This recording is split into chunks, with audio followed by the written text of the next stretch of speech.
Hi, I'm Walt Fritz. I'm the director of the Foundations and Myofascial Release Seminars, and I'm here at Oakworks today to share a technique with you.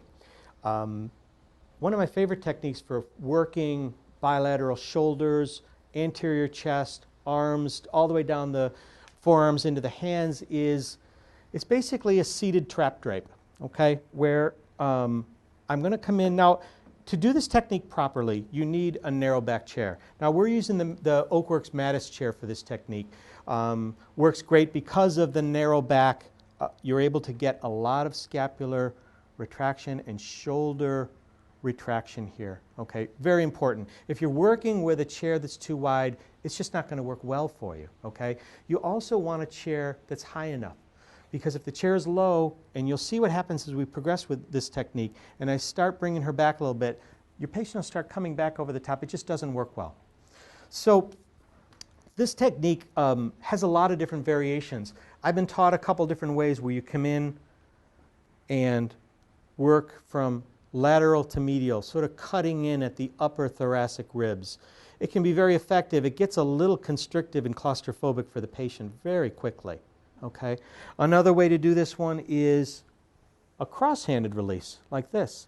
Now, certainly this can be an effective technique. Body mechanics wise, I don't have a lot of leverage.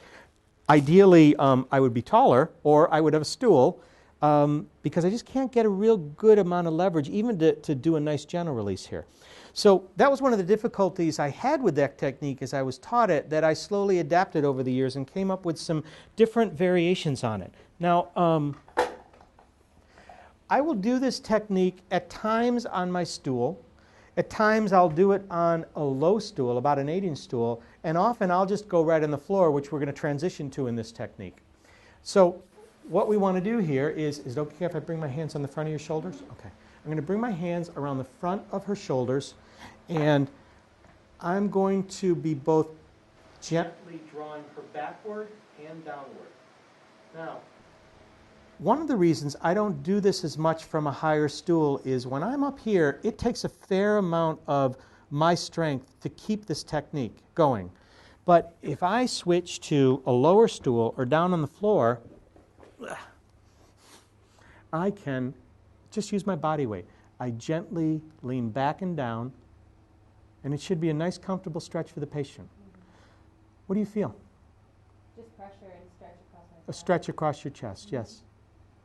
Now, this is a technique where I could easily spend 20 to 25 minutes on, and I typically do because of all the options I have available to me. I could come on this angle like I am now. I could bring my hands more to the front and draw her back. I could come in from the top and draw her down. What I often do is slowly work that path down and through here. Whatever feels tight, if I do a little motion testing and she's tight in this direction, well then we're just going to draw her in that direction. Gently waiting. And the principles of myofascial release are such that I'm going to stay here. I'm not going to slide. I'm not going to glide. I'm not going to try and force anything. I'm going to take my time. For the purpose of the demonstration here, we're moving through this quite a bit quicker than I would in actual treatment. After a bit, I may drop down to the elbow. Now, the radial head forms a perfect little handle here for me to grab on without having to squeeze. Is that comfortable? Now, other than standing at the head of the table with the patient lying supine and tractioning both arms at once, this is really the only way that one therapist can do a bilateral arm pull. And trust me, a bilateral arm pull can be a lot more effective than a single arm pull.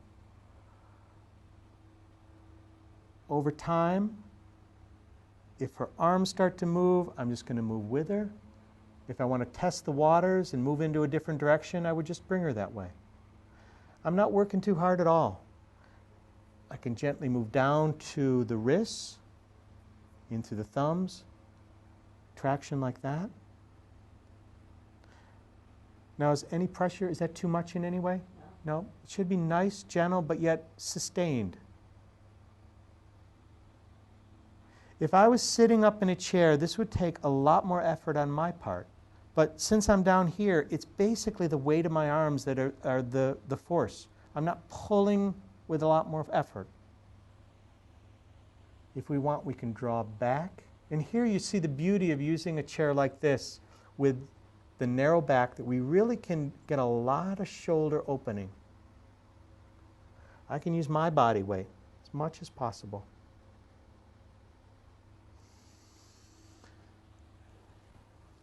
So as I said, this is a technique that deserves a lot of time. It's very effective.